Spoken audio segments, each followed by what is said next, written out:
नमस्कार, मी ॲडव्होकेट अजय जाधव आपले सहर्ष स्वागत करीत आहे माझ्या यूट्यूब चॅनलमध्ये, ज्याचं नाव आहे बिंग लॉयर.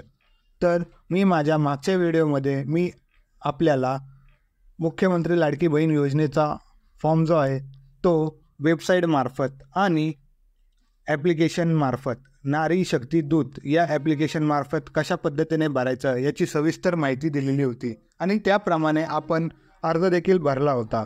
अर्ज भरल्यानंतर आपला अर्ज जो आहे तो अप्रूव्ह देखील झालेला आहे, परंतु आपल्या अकाउंटवर अद्याप पैसे जमा झालेले नाही आहेत. तर त्यामागचं कारण म्हणजे आपलं अकाउंट जे आहे ते आपलं बँक खातं जे आहे ते आधार कार्डशी लिंक नसल्यामुळे हा प्रॉब्लेम येऊ शकतो.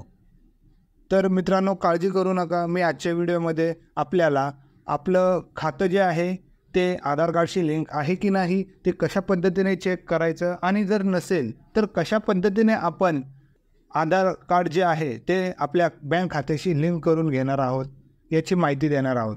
तर चला पाहूया आपण कशा पद्धतीने आपलं आधार कार्ड जे आहे ते बँक खात्याला लिंक आहे की नाही ते कशा पद्धतीने पाहू शकतो. सर्वप्रथम आपल्याला आपल्या मोबाईलमध्ये किंवा लॅपटॉपमध्ये गुगल क्रोम ओपन करायचं आहे. क्रोम ओपन केल्यानंतर आपल्याला असा काहीसा इंटरफेस दिसेल. जर आपण मोबाईलमध्ये वापरत असाल तर आपल्याला ह्या कोपऱ्यात 3 डॉट दिसतील, त्यावर जाऊन आपल्याला डेस्कटॉप मोड चालू करायचा आहे. त्या 3 डॉटवर क्लिक केल्यानंतर आपल्याला स्क्रोलवर करायचं आहे आणि तिथे डेस्कटॉप मोड म्हणून ऑप्शन असेल त्यावर आपल्याला क्लिक करायचं आहे. त्यावर क्लिक केल्यानंतर आपल्याला असा काहीसा इंटरफेस दिसेल.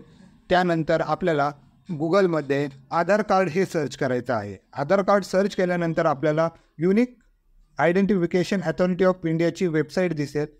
त्यातली पहिली वेबसाईट जी आहे ती आपल्याला सिलेक्ट करायची आहे.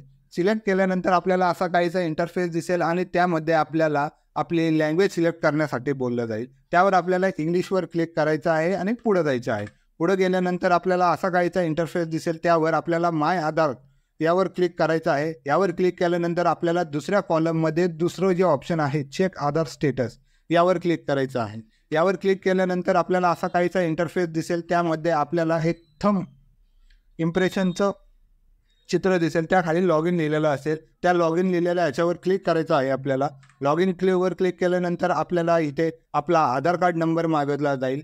आधार कार्ड नंबर आपल्याला इथे टाकायचा आहे. आधार कार्ड नंबर टाकल्यानंतर आपल्याला कॅप्चा भरायचा आहे आणि लॉग इन विथ OTP म्हणायचा आहे. लॉग इन विथ OTP म्हटल्यानंतर आपल्याला असा काहीसा इंटरफेस दिसेल आणि त्यामध्ये आपल्याला OTP सेंड केला जाईल आणि आपल्याला OTP विचारला जाईल. तो OTP आपल्याला इथे टाकायचा आहे आणि लॉग इन म्हणायचं आहे. लॉग इन म्हटल्यानंतर आपल्याला आधार कार्डवरचा इथे फोटो दिसेल आणि आपल्याला खाली स्क्रोल करायचं आहे. खाली स्क्रोल केल्यानंतर आपल्याला बँक सीडिंग स्टेटस हे दिसेल. यावर आपल्याला क्लिक करायचं आहे. बँक सीडिंग स्टेटसवर क्लिक केल्यानंतर आपल्याला असा काहीसा इंटरफेस दिसेल आणि त्यामध्ये आपलं आधार नंबरचे शेवटचे 4 आकडे आणि आपलं आधार जे आहे ते कोणत्या बँकेशी लिंक आहे ह्याची माहिती येईल.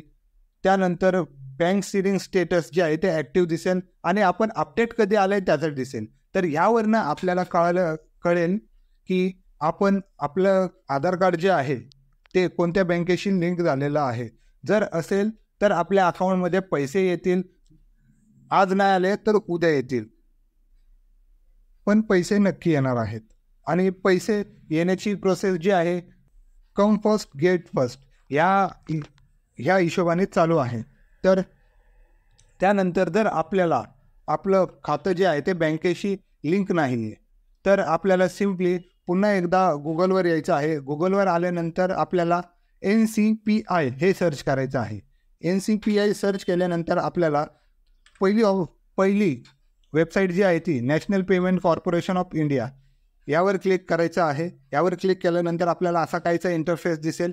त्यानंतर आपल्याला कन्झ्युमरमध्ये दुसरं ऑप्शन जे आहे ते कन्झ्युमरमध्ये वर क्लिक करायचं आहे. कन्झ्युमरवर क्लिक केल्यानंतर आपल्याला खाली एक वेगळी पट्टी दिसेल. आपल्याला त्यामध्ये भारत आधार सीडिंग एनेबल यावर क्लिक करायचं आहे.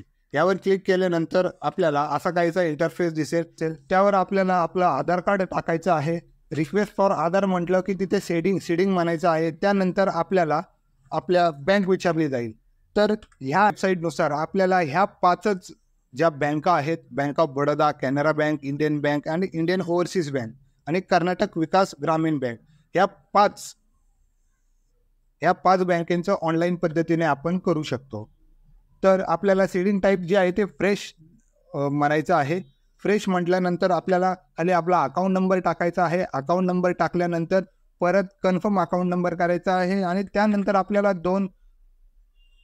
दोन परमिशन विचारल्या जातील, रिक्वेस्ट विचारले जातील. त्यावर आपल्याला क्लिक करायचं आहे आणि खालचा कॅप्चा भरून आपल्याला प्रोसीड म्हणायचं आहे. प्रोसीड म्हणल्यानंतर आपल्याला काही टर्म्स अँड कंडिशन येतील. त्या कंडिशनवर आपल्याला क्लिक करून प्रोसीड म्हणायचं आहे. प्रोसीड म्हणल्यानंतर 2 ते 3 दिवसात आपलं अकाउंट जे आहे ते आपल्या आधार कार्डशी लिंक होऊन जाईल. तर अशा पद्धतीने आपण आपलं अकाउंट जे आहे ते घर बसल्या लिंक करू शकता. आणि या व्यतिरिक्त ह्या 5 ज्या बँका आहेत त्या व्यतिरिक्त जर आपलं बँक खातं असेल तर प्रत्येक बँकेचं वेगळं ॲप्लिकेशन आहे. त्या ॲप्लिकेशननुसार आपण जे आहे ते ई-KYC, प्रत्येक बँकाच्या ॲप्लिकेशनमध्ये ई-KYC हा ऑप्शन असेल. त्यावर क्लिक करून आपण ई-KYC पद्धतीने आपण आपलं आधार कार्ड जे आहे ते आपल्या बँक अकाउंटशी लिंक करू शकता. तर अशा पद्धतीने आपण आपलं बँक अकाउंट जे आहे ते आपल्या खात्याशी लिंक आहे की नाही चेक करू शकता. आणि जर नसेल तर ह्या 5 बँकापैकी आपण असं या पद्धतीने आपण आपलं अकाउंट जे आहे ते आधार कार्डशी लिंक करून घेऊ शकता. जर आपल्याला ही माहिती आवडली असेल तर व्हिडिओला नक्की लाईक करा.